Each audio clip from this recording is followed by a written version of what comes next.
So my name is Cody Blackford. I am a graduate student here at Ball State in technology education. I have a graduate assistantship in the ISOM department, which is the Information Systems Operations Management department, in the program of computer technology. The event was the AT&T Civic Hackathon.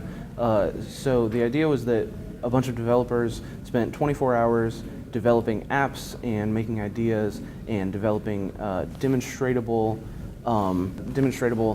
prototypes of an app that benefited first responders. So first responders being firefighters, police, EMS.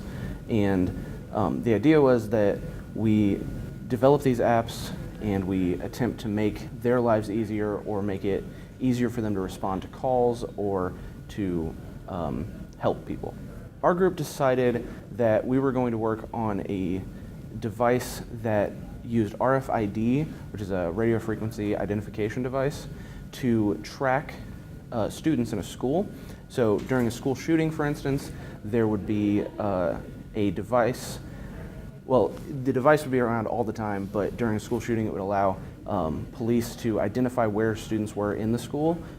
It would let police know which students were actually in the school, where they were in the school, and give zone information about which zone had more people, which zone had less people.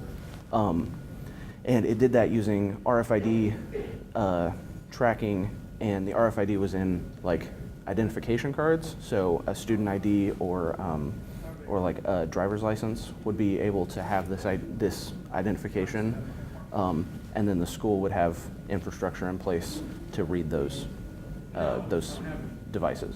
We decided to call it Seek, and the reason we went with that was it was simple, it was easy to remember, and it kind of got our point across, where first responders were able to seek out and find students in the midst of a crisis, whether that be a fire or an active shooter or any situation like that. They would be able to find and seek out those students and get them to safety as quickly as possible.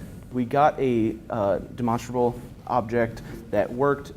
We used an Arduino and an RFID sensor, and we were able to show that the ID could be read, and that was sent to a server-side database, and that was able to actually display something onto an app. But it wasn't a fully functional piece of equipment by any means, but it was definitely something that showed promise and had it was a working prototype and kind of a proof of concept of this idea. You can watch the various speakers talk about the importance of IoT, what can be done with those things, what the first responders were looking for, and you can also look at the different things that were chosen as the finalists and what eventually won those awards.